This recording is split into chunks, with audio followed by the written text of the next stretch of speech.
To set up a custom ringtone on the Xiaomi 15 Ultra, we need to go to settings. Then in the settings, we want to go to sound and vibration, and then we want to select ringtone over here.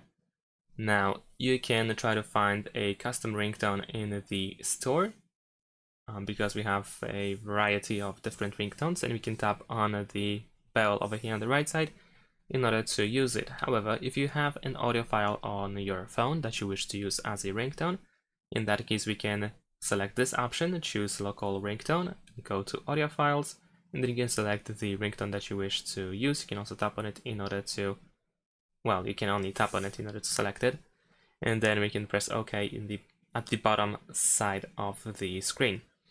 And then once we go back to the ringtones here, you can simply select your ringtone over here by pressing apply and then confirm your choice.